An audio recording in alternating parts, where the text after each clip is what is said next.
let's see if we are live, and then we'll go ahead and get some work done here this morning. Checking in on my channel here. Looks like I am now live. All right, and volume sounds pretty good, so I'm going to grab up this link here, and I'm going to post on the social medias that I am up and running. Okie doke. I'll give you my origin story so that you aren't bored during this process, but it'll take less than a minute. If you're catching this in the future, you can skip ahead like a minute to skip over this, unless you haven't heard my origin story in my intro yet. So hey, my name is Phil Kearney.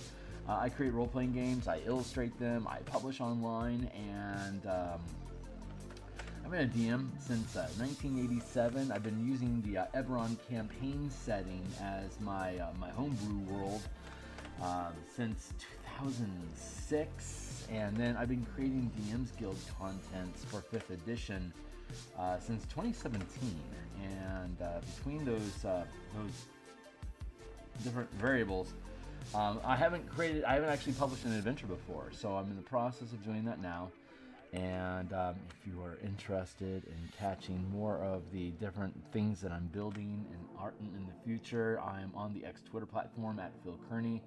Otherwise, like, subscribe, hit the bell icon to get notified. Hey, we have new subscribers. Thanks a lot, guys.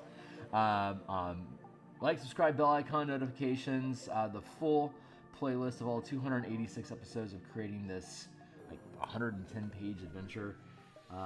It is, let's see, full playlist is here, and this book cover we created for the adventure Crystals of Mabar. It's for 45 characters, level 7 to 8.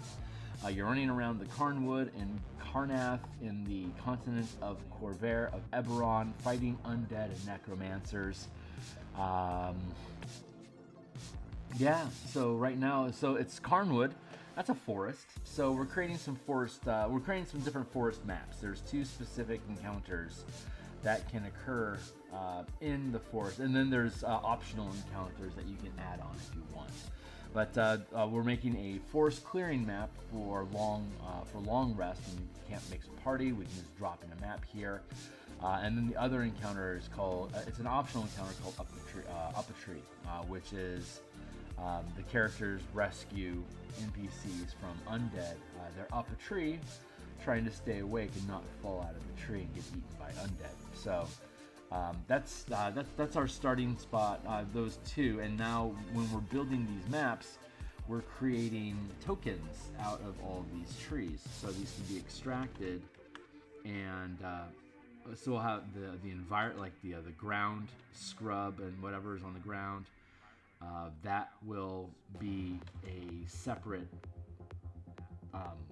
battle map tile that you can lay down, and then all the trees will be separate tokens that can be placed on the map, and then all the shrub and briars that grow throughout here, as well as obstacles, can also be tiled as objects just litter on a map.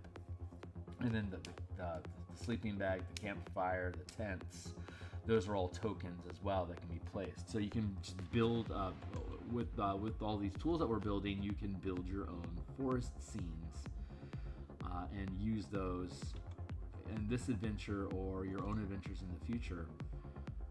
As there'll be these black and white versions. These black and white versions are great for laser printers because you can just print them out and they're ready to go. And we'll be colorizing all of these for the virtual tabletop as well.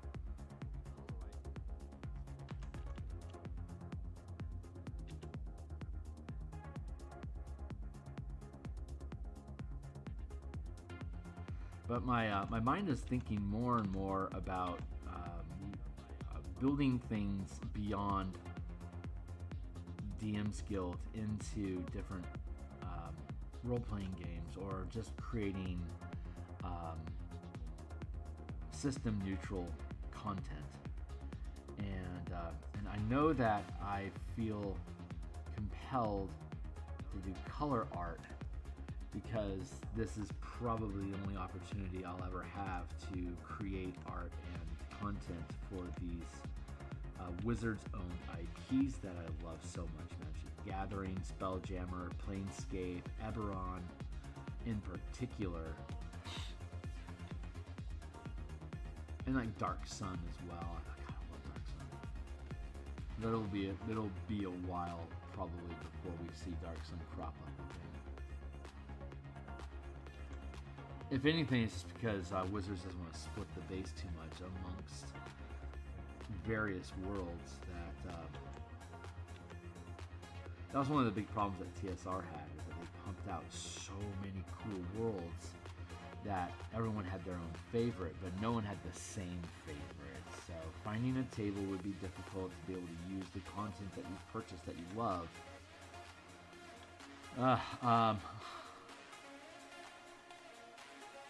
It was a problem. It was a legitimate problem. Like, we're gonna play in Mystara. Okay, sure. I mean, I'd rather be in Planescape, but whatever. Or I'm gonna go Greyhawk. Well, okay, but can we do Spelljammer in Greyhawk at least? No. And then blending Spelljammer and Planescape is super fun.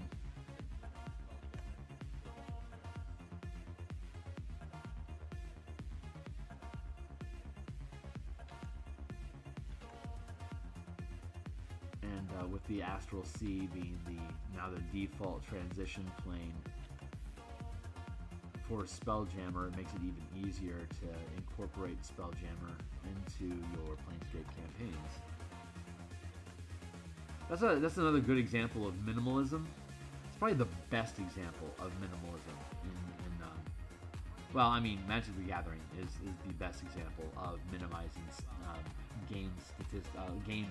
game rules to accommodate a new setting, because they skipped color mana in favor of keeping spell slots with the 8 schools of Magic. That they take a world and then they bend it into where the fighting mechanics are already at, so you aren't burdening people with having to buy. Well, they want you to buy more books, but they don't want it to be a burden to do so. But more so, they don't want to have to keep playtesting and developing more and more mechanical systems, because every time you add a gear, something could lock up. So they want to minimize the gears, keeping the core engine as it is. But that loses a lot. Like mechanics, a concept called ludonarrative, where the mechanics of a game, mechanics of a game reinforces the flavor of a game. So like if you're playing a Magic the Gathering campaign, having a color Magic system like we built on the DMsGuild, it's linked down below. Gives you a really in-depth, the mechanical feeling. Like this is a lot more like Magic the Gathering than D&D would normally be. So it's high value added to do so, but it's a niche audience. People that are interested in both D&D and Magic the Gathering, and then having Magic the Gathering in D&D. Like it's an ultra niche group, which is probably why Wizards hasn't invested real effort into making an MTG role-playing game, because they'd just be splitting their audience, and they can just curb them into D&D as a money funnel. I would say Spelljammer is the other. Actually, there's another one. But Spelljammer is a good example because, again, the astral plane, or the astral sea, already existed, and it's connective tissue for the Planescape campaign. So since it already exists, it doesn't require any extra work to create it, and it's also reinforced by the Planescape campaign, which ironically didn't deal with any of the outer planes, really. It stayed focused in the Outlands, which is fine because there's so many gazetteers and supplements that exist already that detail the outer planes, who really don't need Wizards' input on that stuff. And in fact, they may specifically want to avoid it because they could find some of the material involved with it be problematic for modern audiences. So it might just be a wise corporate decision to just dodge it altogether and stay focused in the Outlands, where you are free to develop the identity of the different planes as you please.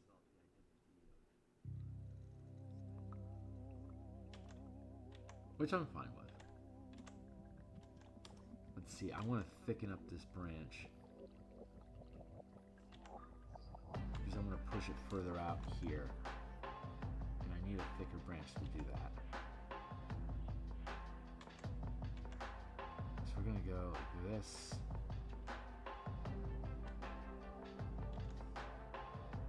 So we can thicken this up here.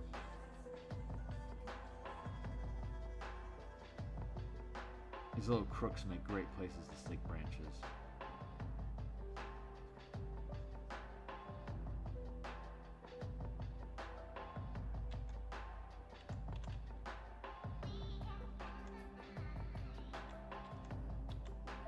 And I'm not showing all of the little twig work that thimbles out into the tiny fingers that connect to individual leaves.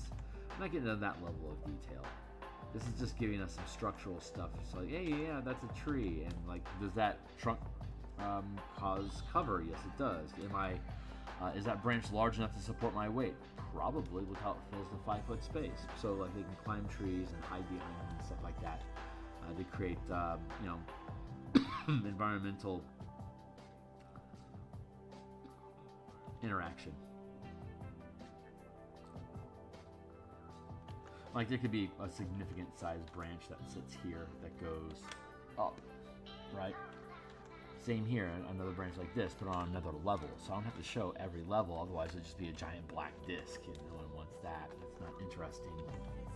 It's easy. A black disc is easy. It wouldn't take all this effort, hours of work, but no one wants a fucking disc.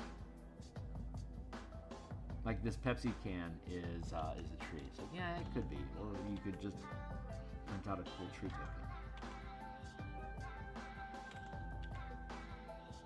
And since this is my first adventure, I've never locked down this language before. So this is a really fun opportunity for me to build these little templates. Like you can you'll be able to build a forest once these different components are built and separated into a folder, forest assets. And those will all be part of the adventure. So some of the cost of the adventure is, the thing. And then, you know what? I could probably have those separated.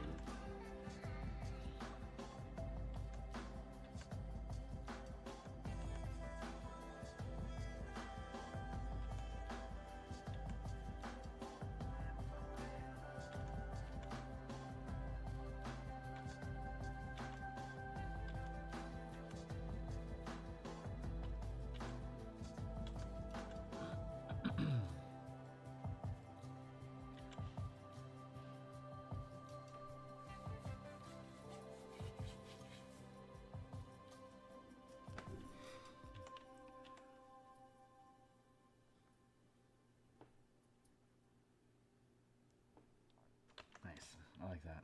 I'm straying from the target, though. I need to come back to here and clean that up. I like that bow. That's nice.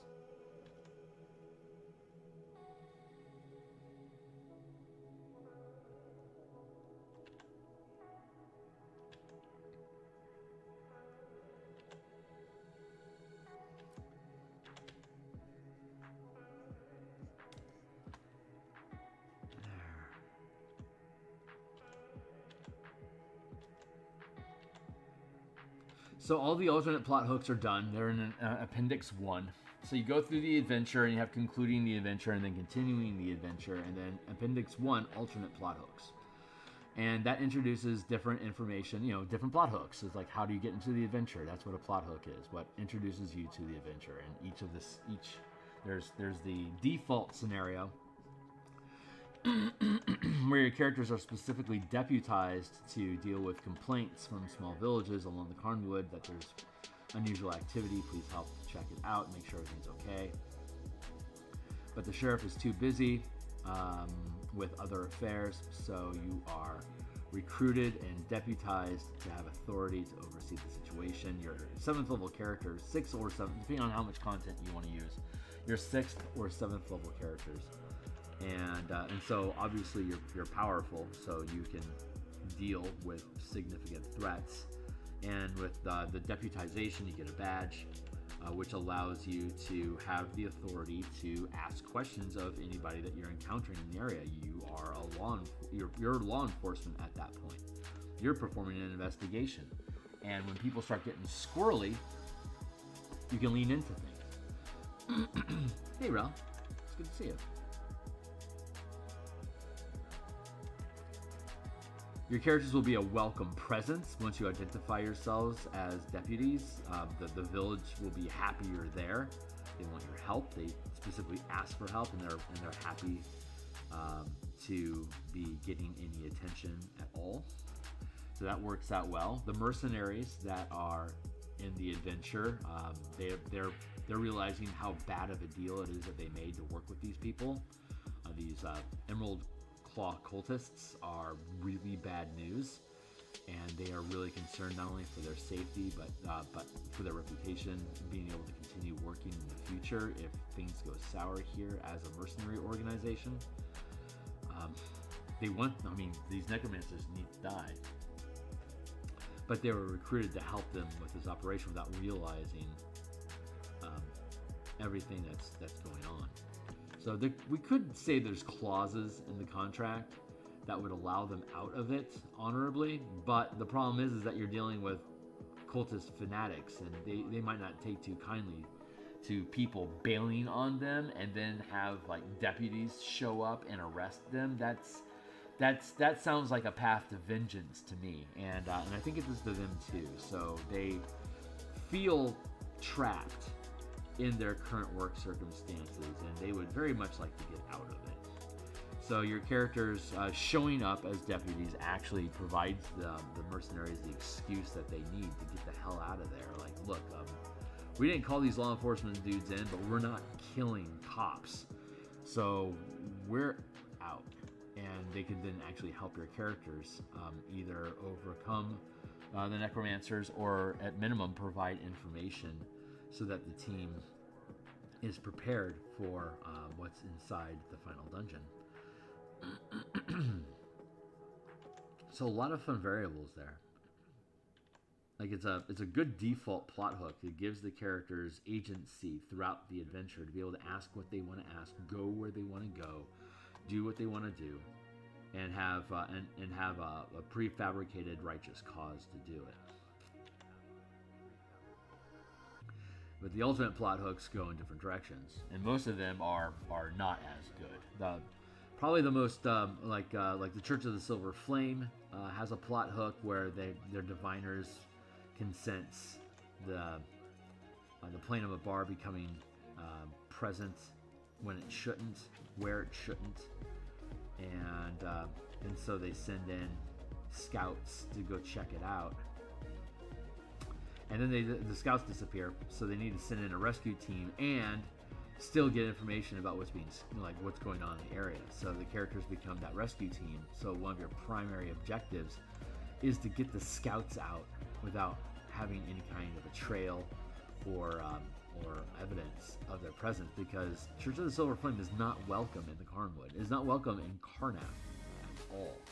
They're enemies, and there's a freshly ended war that lasted 500 years. And one of the treaties, one of the tenets of the treaties is stay the hell out of Karnath. So, like, not even a year later, they're already infiltrating Karnath. That is grounds for breach of contract and ending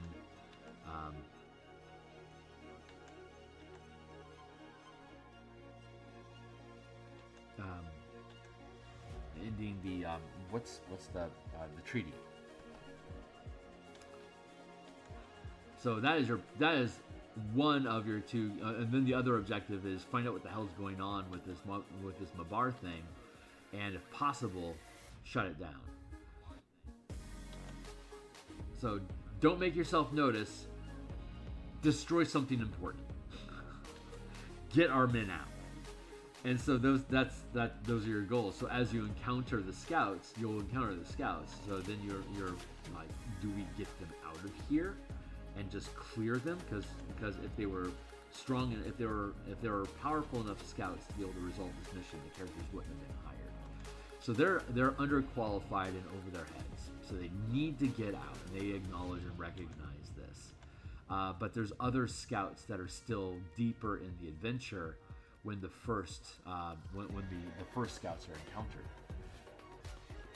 So the team has to decide, do we want to keep these around as like pseudo sidekicks for the time being until all of them are recovered, or do we want to get them out as we get them to minimize exposure?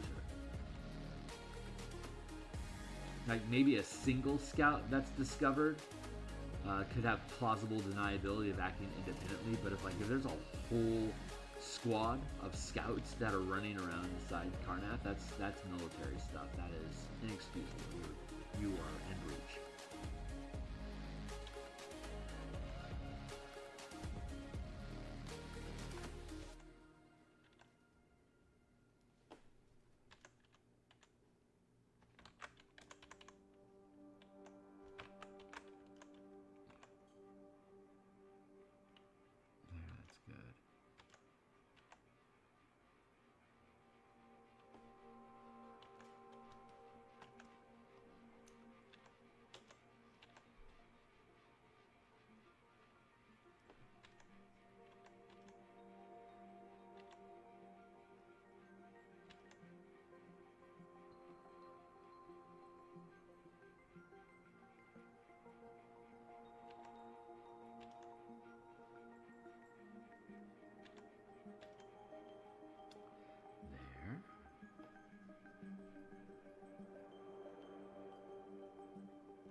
Feels good. This is overextended. I need to bring this in.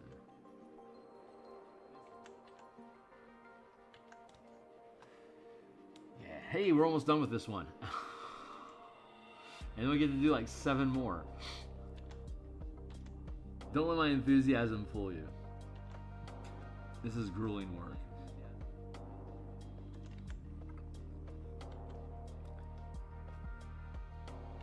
Hey, what's up? Because they start off black and white as tokens. This will be a printable token, and if it's just black line art, then a laser printer can do it without having to expend any ink at all. We'll have color tokens inside of the VTT, like all the other stuff that we've done. But we start with black and white, and then we layer color over it, so it's separated. So you have the 2 assets, the black and white ink assets, and then you have the full color assets. Great question.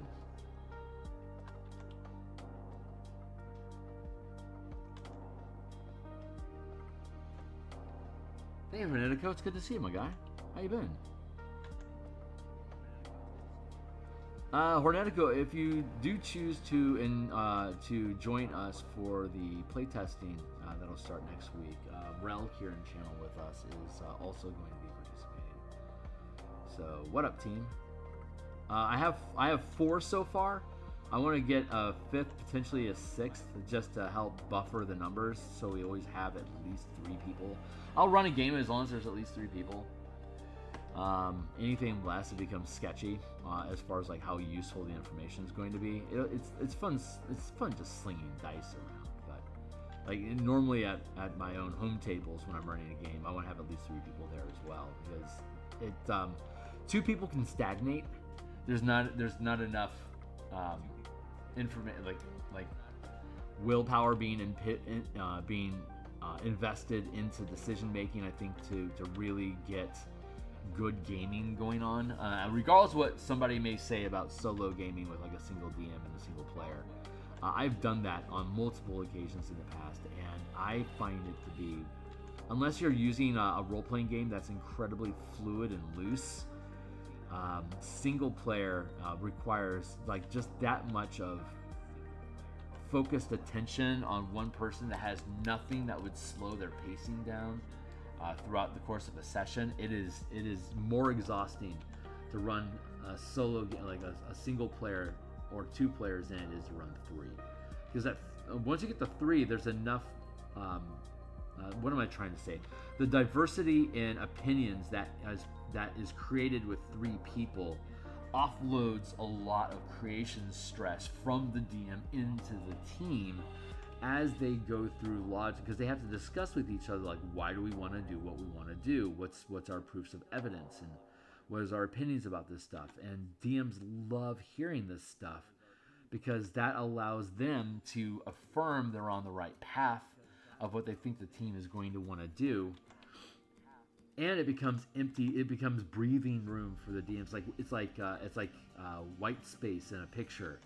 It allows the DM to rest their mind from having to create in the moment while the team is debating stuff.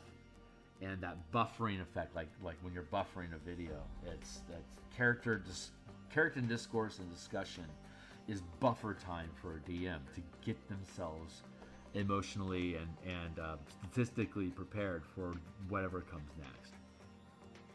So I've never had a problem. At some point, the team is whinging, but that is so like I so rarely see that in games. It's just I value all the time that a team is willing to invest in considering options, because a lot of teams just don't do that outside of the game. So like they need to do that at some point, and depending on how layered and complex your game is, it may be more necessary than other campaigns.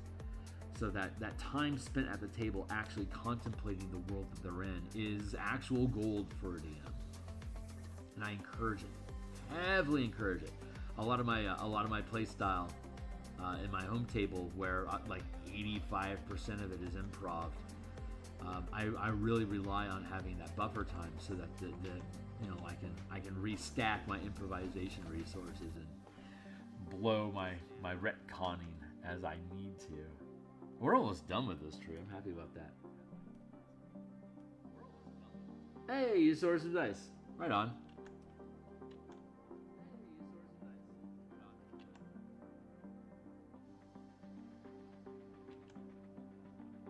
Now, add a twig in there.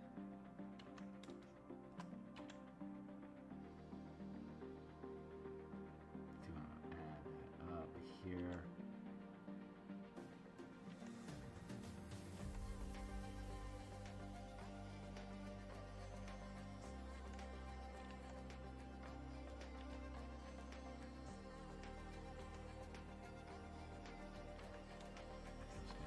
Okay, so I think these are all, good. Those feel good. That feels good. That feels good. Cool. Like I don't have to do every single little twig on this thing. That's just irresponsible.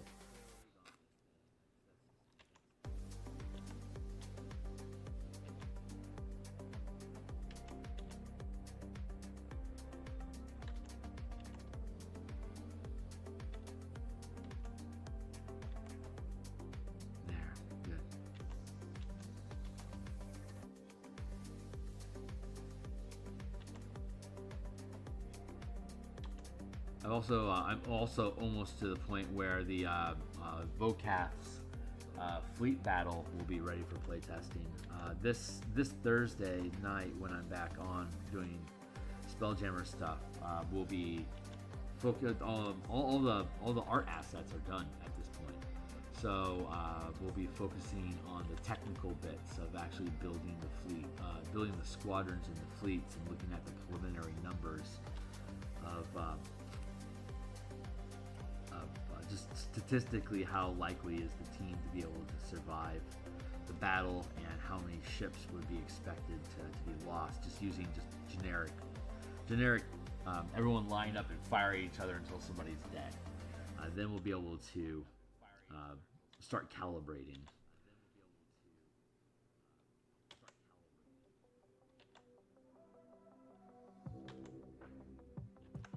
This feels very long. This is a very long limb.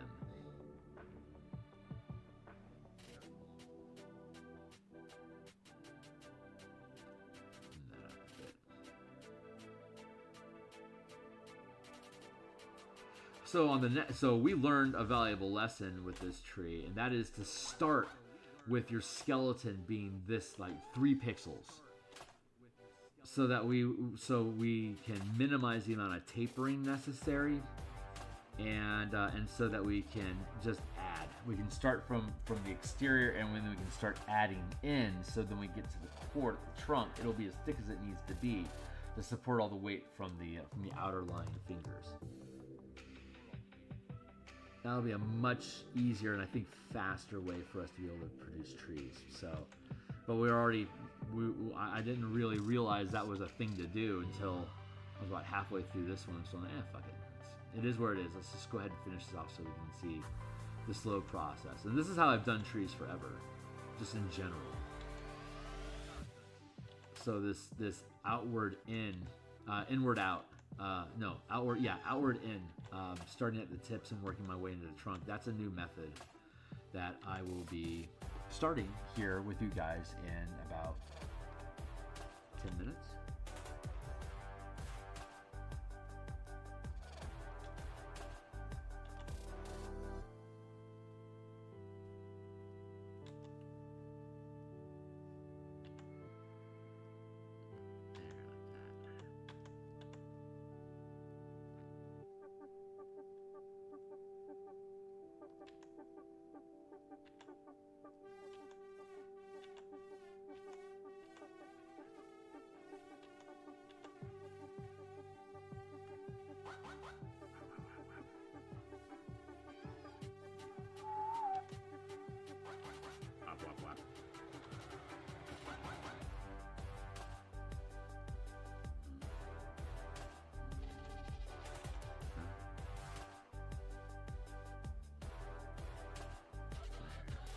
Good.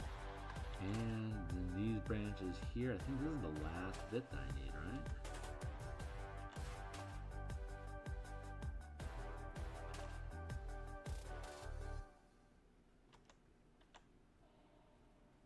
There. And, oh, nope, there was that one branch up there. You're just unnatural, buddy. This is something that icks me about this one. Don't.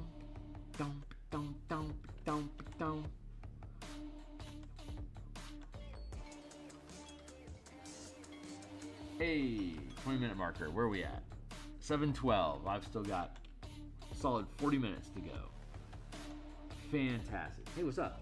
Has there been any talks from playtest applicants about what classes people are considering? I think one of our companions, Dreams, he is looking at doing a Ranger Drake Warden. He's going to have the main character of that combo actually be the Drake, and I think he's having a Kobold minion be his Ranger Rider. But the way that the system works is he can channel mana through a Ranger can channel their mana through a Drake to perform powers and like exploits and stuff like that. So that actually really works out well. Dreams can actually depict their Drake as the main character in the duo that way. It's like all of the Ranger's resources can be channeled through the Drake. So that's fun. But as far as I know, that's the only selection we have so far. Rel, you were talking about something. I think you were talking about Ranger or Barbarian. And I'm going to encourage players to make a backup character in case I miscalibrate something and we get TPK'd or you get killed. Yes. You are Rel. Do not feel that you can't go Ranger because somebody else is already committed to going Ranger, because there's a lot of ways to express your characters in this game. Like, two Rangers are, as long as you have different subclasses, you're going to be radically different characters. Like the power system really creates a lot of options for you to control how your characters perform activities, what you focus on in and out of combat, and it can change every day. So you're not really committed to anything. The base resources of your class, and then the bonus powers that you get from your subclasses, they really weigh into how you decide to play your character because of where your resources just can naturally be spent. There. Yeah. but at the same time, like anyone can swap roles at any time, right? Like the fighter and the barbarian could take completely identical powers from their selected prep. I mean, their subclasses are going to have permanently different options to them, and they're going to use the powers differently, which is where a lot of diversity comes from. But even if like 5th level characters with having 6 powers, like the barbarian could decide to go nothing but feats, while the fighter character could choose to lean specifically into a wide variety of strikes. Because at 5th level, if you sacrifice an attack, you get a free point of mana to channel a strike with. So like you could be doing strikes every round for added damage if you're willing to drop one of your attacks. Or you could always sacrifice, because at 5th level you get 2 attacks, you have your bonus action, you have your reaction. You could permanently sacrifice an attack and use it to either fuel a additional damage if your first attack hits, or if this first attack doesn't hit, obviously you could default to just making a regular attack and then spending your own mana to channel a strike power. But you could also choose to use that sacrificed attack to generate a free point of mana that you could then use your bonus action to channel a maneuver to channel a maneuver with, which could also be just an extra attack, but it would be at advantage.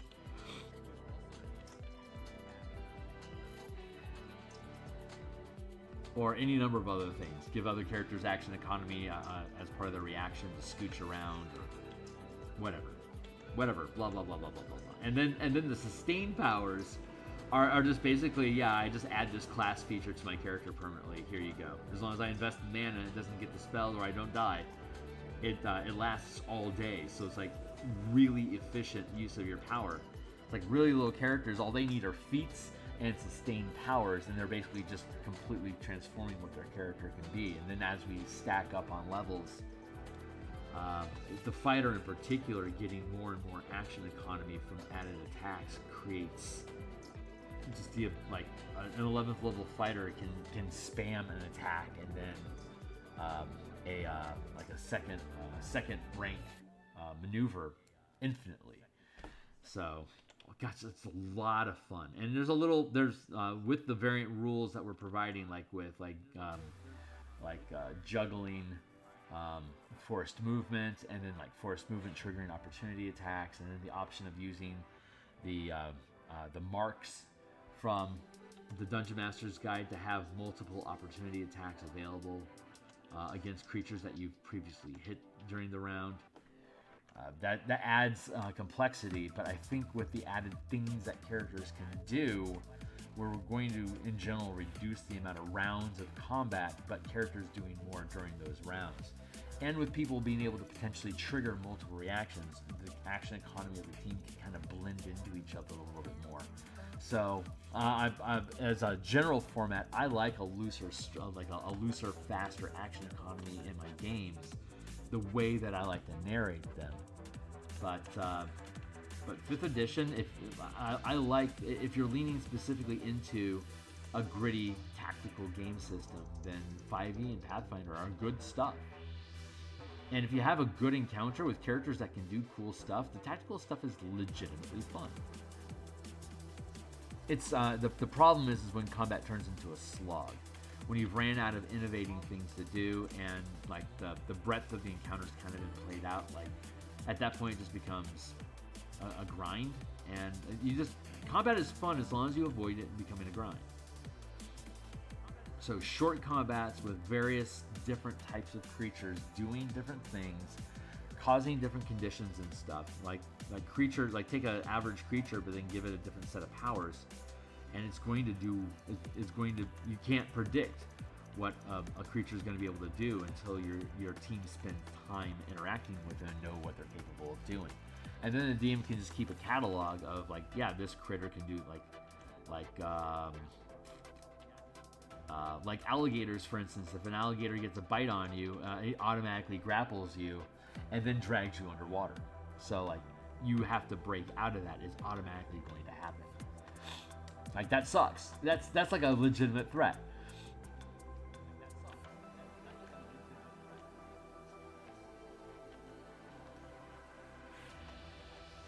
There. Okay, hey, this tree is done. Congratulations to us. We built a tree. There. And then we're going to tear the foliage off of this.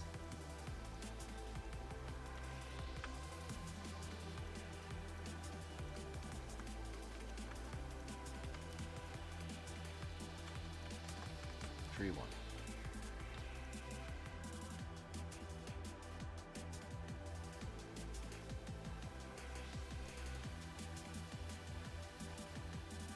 We're going to start on the next tree using this new method. See how that goes.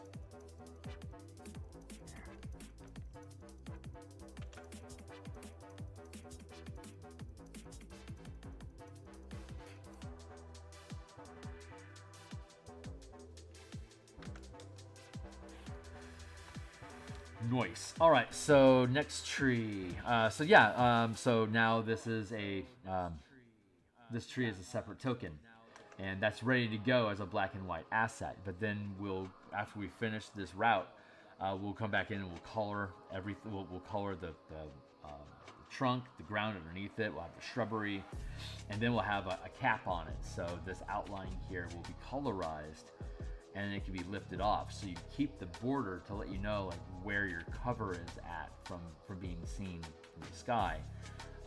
But we can remove the lid of the canopy, so you can see your characters actually moving around inside here, and then you can add the canopy on top and have characters on top of the canopy if they're like up in the tree. You can have that variable, that difference words. So we're gonna work on. We'll start with this tree. Let's go ahead and carve it out right now.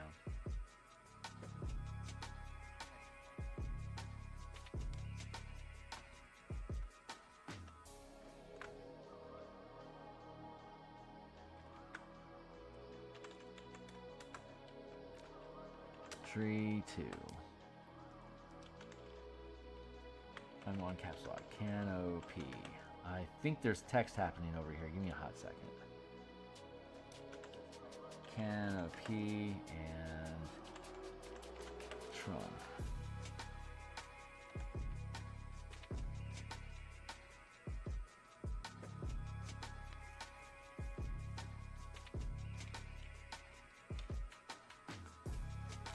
Tree 2. Canopy.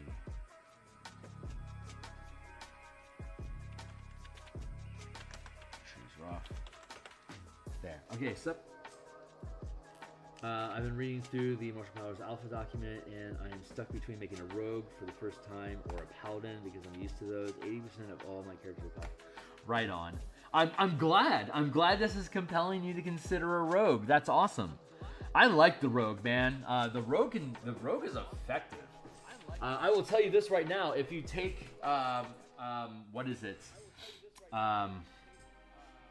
I think just the maneuver extra attack. You spend a point of mana, and you can use your bonus action as an attack at advantage. So you can always give yourself sneak attack options regardless by empowering it. And then you can set. Since it's a maneuver, you can sacrifice your attack action to generate the free point of mana to use your bonus action for that maneuver. So, as a bonus action, you can grant yourself advantage on a sneak attack. It uses the same action economy of an attack and a bonus action. So you could do that if you wanted to. Like, that's an easy way to get yourself access to sneak attack at any time that you want. Yeah, but it's eating up your action. So we're eating up action economy to give you more stuff with what you do. So like, yeah. Anyway, it's fun. I'll geek out about it forever if you get me on a tear. So, be careful. Where's my fucking tree? Where am I at? There's that. Oh yeah, there's the canopy. Okay. And then trunk. That spelling. I'm at pixels 3. Let's go pixels too. That's nice. So there, and then here, here, here, here, and here, here, here.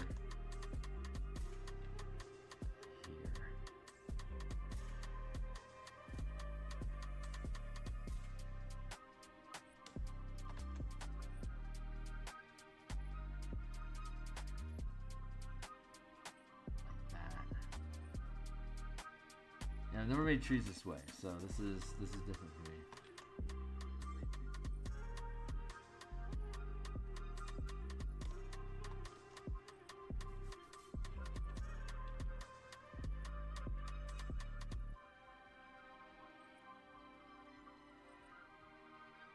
See, yeah, that doesn't seem right. I'm gonna get rid of that. I'm tilting this. Seems better. But yeah, Paladin's great, man. Everyone has like smite abilities, so it doesn't seem very unique. But if you use your bonus action with like the 2024 ruling, you can always use strikes whenever you want. If you're willing to, if you spend mana, or if you want to burn extra attacks to get 3 mana to do so. But if you use your bonus action on top of the attack action to perform, when you strike, you get the extra die of damage, and you can add a weapon mastery on top of whatever what other strike effect may happen. So like you could use shocking strike to take away opportunity attacks from your target that turn, and if you use your bonus action, you deal another die of damage plus whatever weapon masteries you have prepared or are intuitive or are inherent to the weapon. So like you could have like the Thundering Strike can push somebody, like you spend 2 mana, you push a target 20 feet, you do an extra 2d6 damage, and then if you use your bonus action, you can add a third d6 of damage, and like say you know the Topple Mastery, so you could push them 20 feet with the mana, and then because of the bonus action, you could also trip them. So added value. So the Paladin actually benefits from preparing a weapon mastery or choosing a weapon that they want to use the weapon mastery for frequently. But that's, and like the Ranger, when they're using Hunter's Mark, they get the free point of mana whenever they hit their marked target to channel a first rank strike through. So you're always dealing strikes to your marked prey. It's called Mark of Prey, and so that's you automatically gain 1 mana doing that, but it doesn't require your bonus action. You have to use your bonus action to switch targets between your when you're using Mark of Prey, and eventually that requirement goes away. It's just whatever you shoot your prey, and it stays that way until you choose to change it or you shoot somebody else. Like I think that's like at level 11. It gets really efficient like that. It's just like it's always on. You're always dealing an extra die of damage. But the Paladin is always dealing an extra die of damage at that level too. So it stays balanced between those half-caster. It's just their roles are different. And the Paladin, their lay on hands can restore mana. So you give up 5 points of hit points, and you can instead, as an action, give yourself back, as a bonus action, give yourself back mana. 2 per bonus action, or as a standard action, you can give mana to somebody else, but it's eating up your lay on hands. But you become a mana battery and an aura of protection on top of having bonus smites. So the Paladin actually has new added identity in the game. The only other person that can give other people mana is the Barbarian, the Wild Magic Barbarian. You could randomly distribute X amount of mana to somebody once per long rest. They can benefit from it once per long rest. And then the other character is the Artificer. The Artificer can create mana stones that store mana. So like one of the infusions, you can make as many as you want as infusions, but one of the infusions you can learn is mana crystals. So you could deck out your character with like 4 infusions that are all 2 points of mana each. Now your Artificer has an extra 8 mana that he basically has on a bandolier that you can sling at stuff with spells or whatever powers. Well, if you spend it all on mana stones, you won't be able to manifest any powers because you invested all of your infusions into mana. But you could learn infusions. Artificers can learn powers as infusions. They infuse an object with power, and then they can spend their mana on that object. So a lot of fun stuff. It's all just D&D, but you just like tack on this power system onto classes, and it just adds to what they can do, to whatever level the DM is comfortable adding it.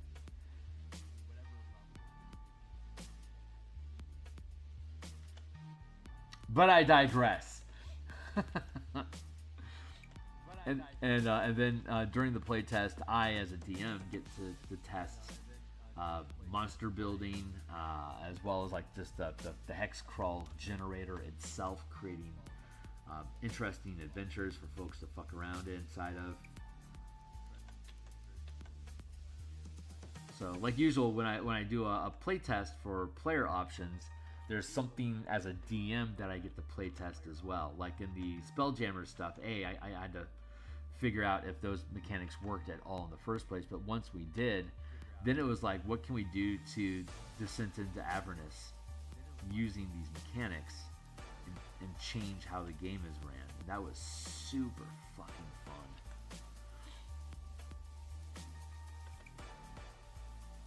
If I had the time or the crew, I would so happily convert the entire Descent into Avernus campaign into Spelljammer. That would just be, I would fucking love that. It would be so fun. All right, so here's our base.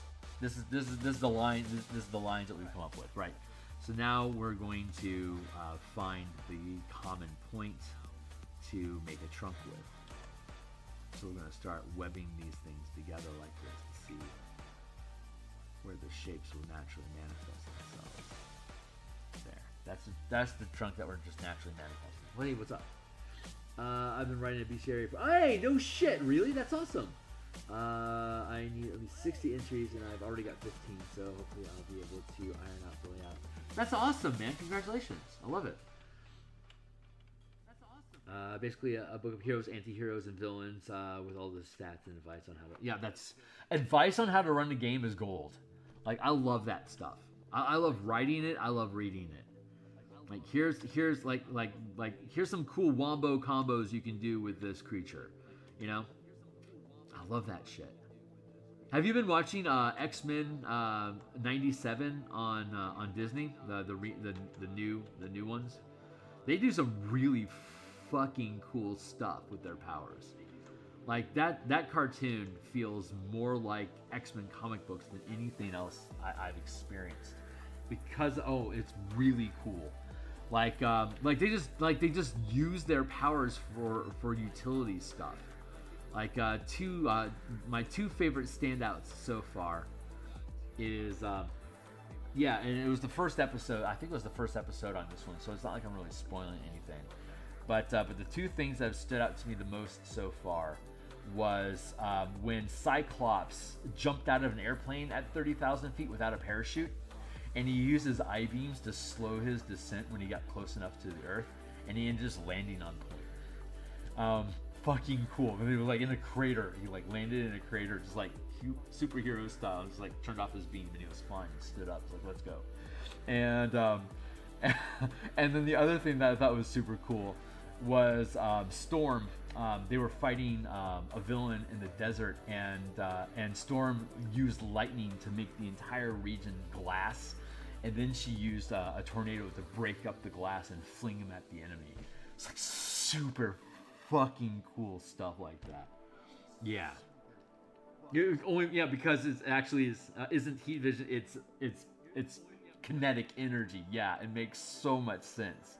It's smart. It does smart stuff. There's other things throughout, but those to me like really stand out as like, that's X-Men comic book old school thinking. Like, what can our powers do that make us more than who we are?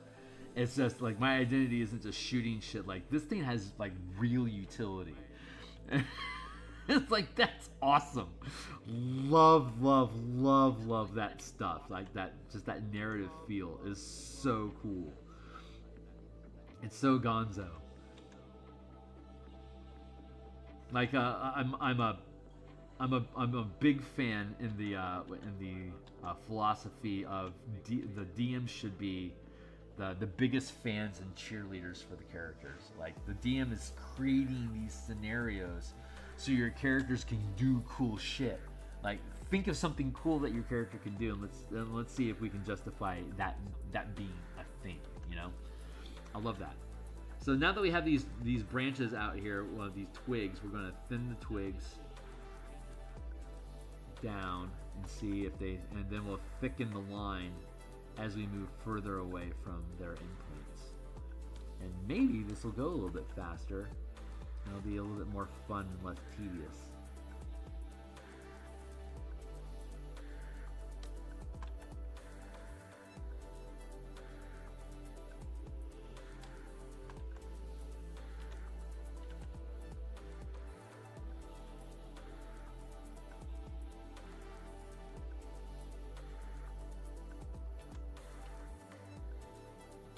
Hernanico, man, I just want to say, man, I'm really excited for you that you are passionate and excited enough about Mutants and Masterminds to want to create content for it, and that is, I think that's just a real joy, just to find something that you like legitimately enjoy to do, and then pursue it, and then create quality work. I think that's really valuable.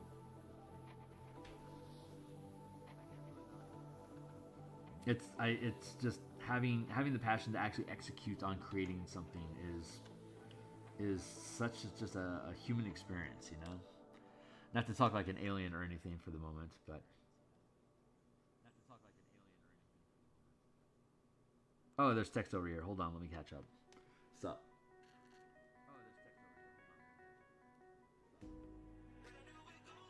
My babysitter's a Vampire Dino Squad. I think I've seen Dino Squad, 2006 plus.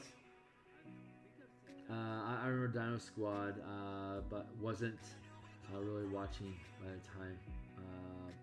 No, I've not seen Future is Wild.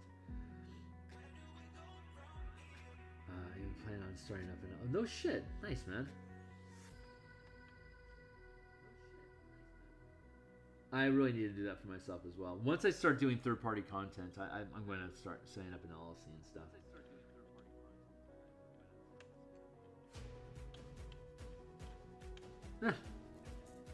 Yeah, I've not seen my Babysitter's Vampire. I will have to. Are these cartoons or are these like live-action sitcoms?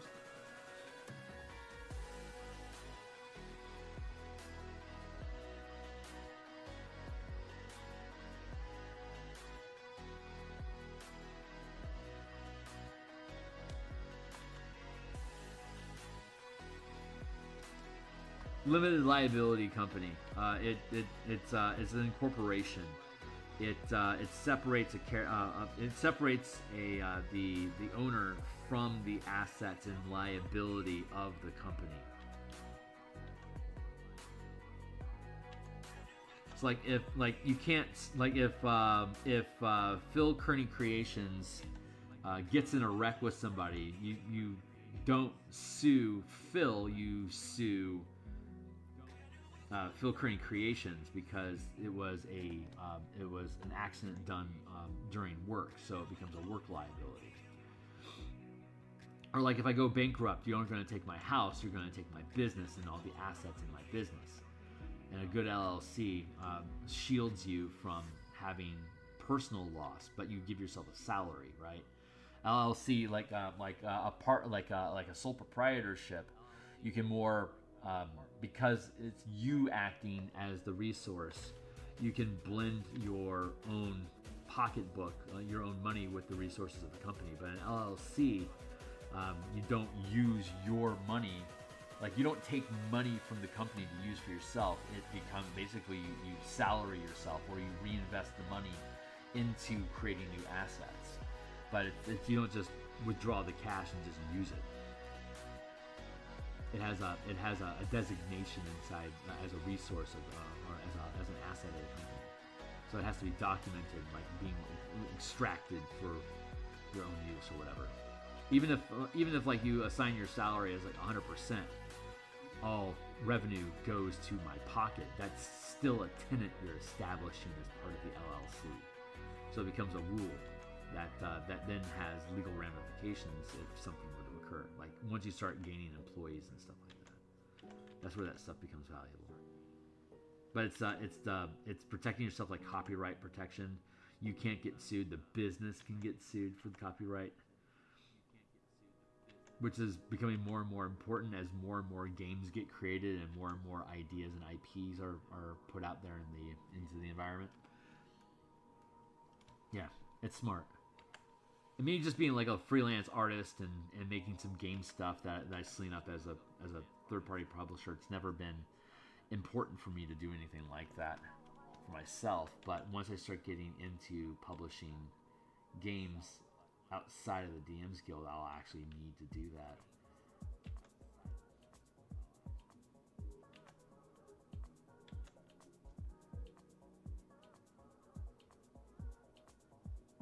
Which will be a next step in my evolution. I'm losing my objective. The objective was to thin down these points, and I got distracted somehow.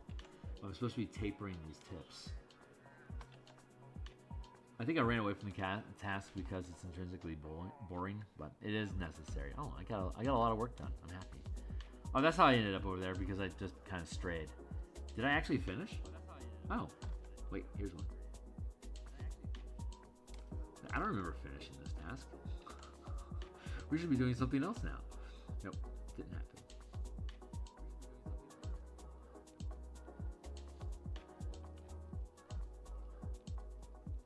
I see text. I'll catch up with you in a second.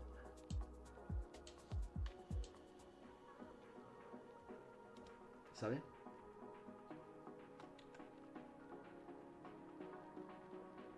Yeah, that's really what I started thinking about. Yep, right on.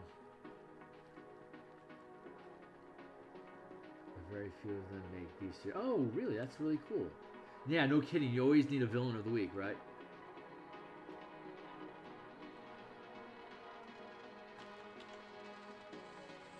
Yeah, leadership is intimidating, Rel. I don't blame you for feeling that way.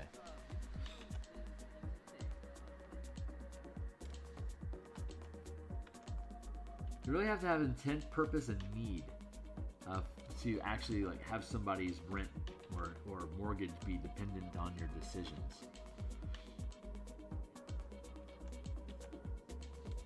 That's big pants moves.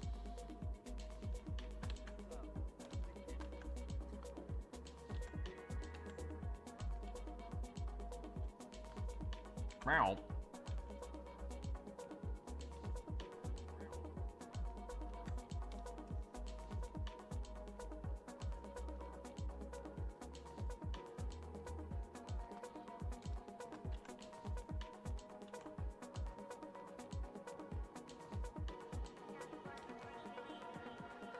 Cool. All right, so phase 2.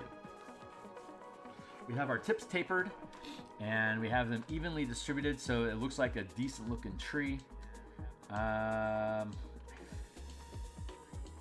Feel like I want to slide the center of this over here a little bit more.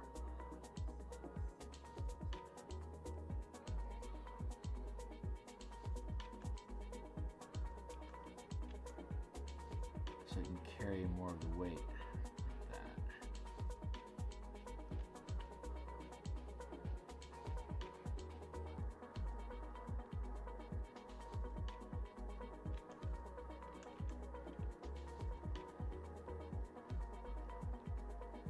All in here. I'm at 4 pixels now instead of 3.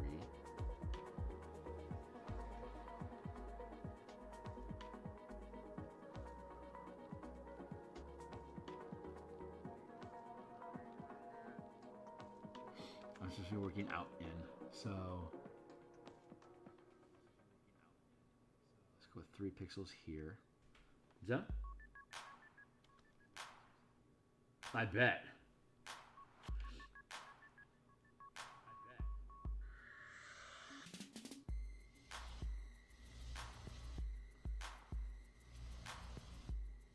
hydrant. Fire hydrant. It's awesome. And Pierre. Oh, I love it. That's so fun. There's like thousands of goofy superheroes. Like the Tick. The Tick is so great, man. Like you start Castro using his rapier sharp wit to defeat his enemies. And Invincible has all sorts of crazy characters too, and Dick Tracy. There is no end to outlandish and punny villains. Got Incredibles. Incredibles is a good has some good ideas in it too.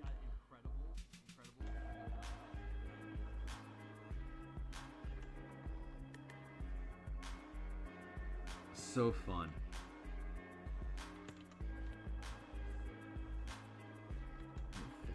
This is, I think this is working. Thicken and taper seems to work okay.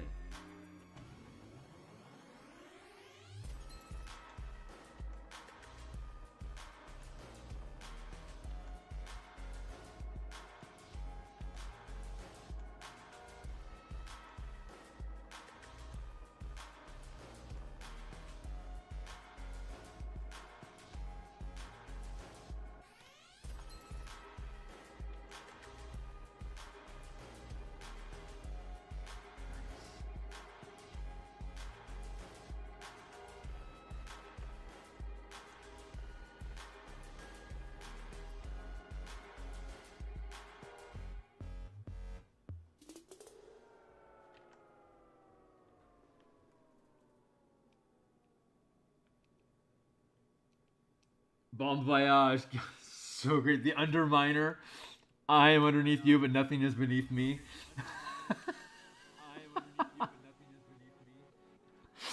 So great.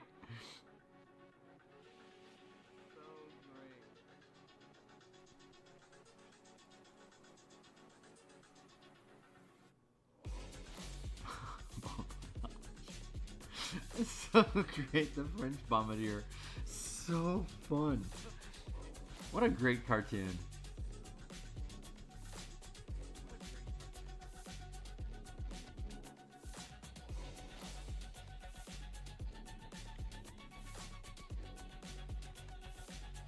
I feel like I want to get rid of the grid for now.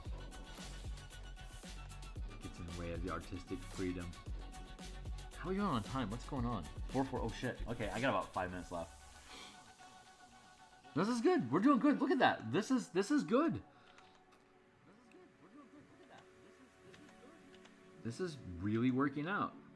Out in is apparently the way to go.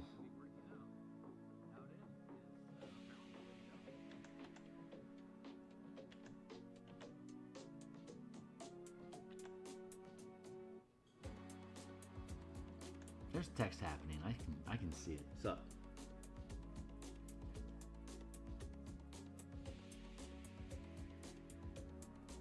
Well, like scenarios and gear and alternate powers and character options, the typical splat shit that you would see in a role-playing game.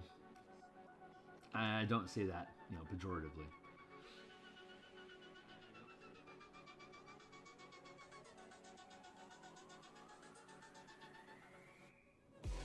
Yeah. Wacky is good. People love puns. It's silly.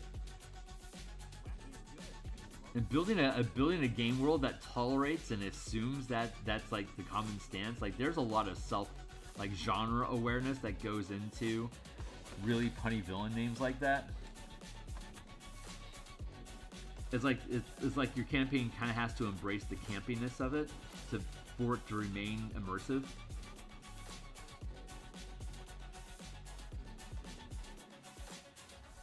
But think about it, if you're in a world of supervillains, like the amount of IPs that are probably trademarked and registered as your identity, it's going to be huge. You're going to come up with weird shit eventually because you're just running out. What am I going to do? Be like Phil Kearney?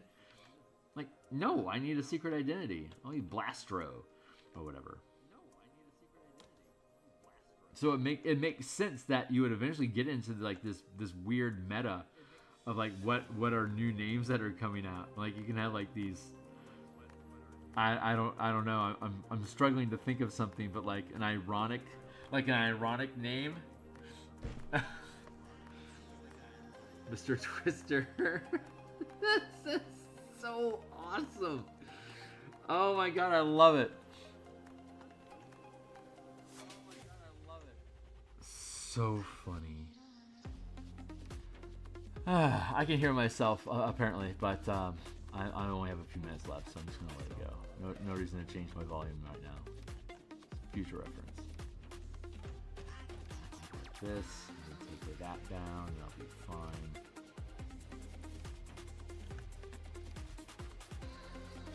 Yeah, I can keep building these things out, and we'll see where the opportunity for thickening is at.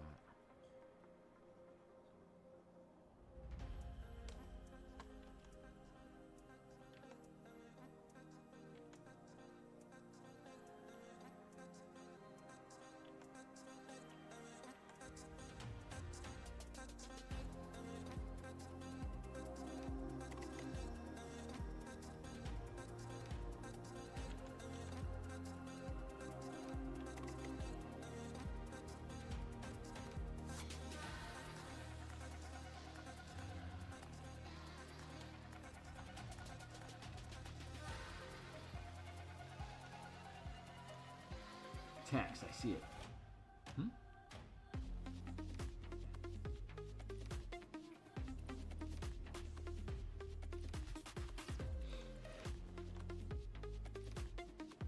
That's awesome, Ravnica. Good luck, man. I'm sure you'll have no problem getting 60.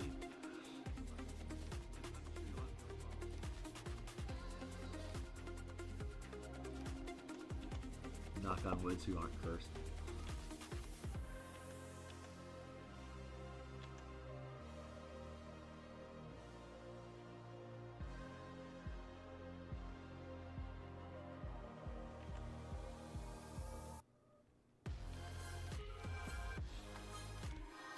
Oh, this is a long one, so this is going to be a really, really thick branch.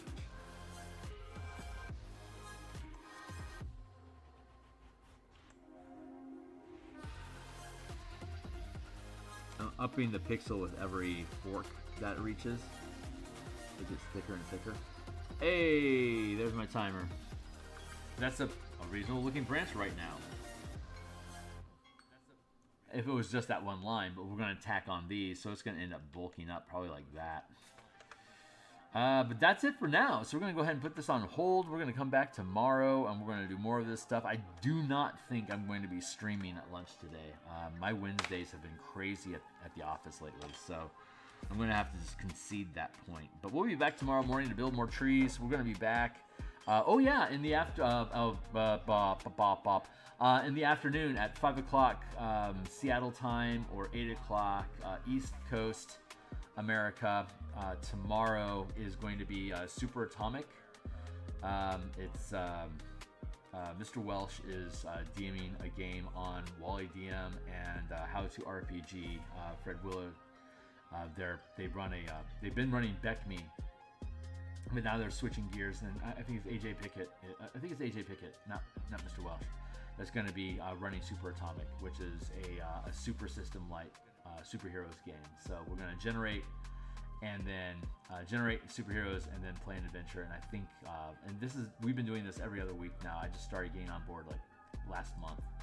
So every other Thursday I'll be doing that, and this Thursday is one of those days. And then immediately after that, I'll gear up and I'll be on the Spelljammer stuff again tonight on my own stream, and we'll be we've gotten all our assets for the ships and the battle map done, as well as all the train tokens. So now we start filling in the statistics and combat capabilities of the squadrons and the fleet for us to be able to start assessing how can we make sure this is a fair fight and what do we do. So there it is. There's that. Thanks a lot, man. Yeah, it's great. It's great seeing you again, Hornetico. Thanks a lot for investing time here. No one is ever required to, but it's a blessing to me when you do. So, and I'll see everybody tomorrow. Cheers.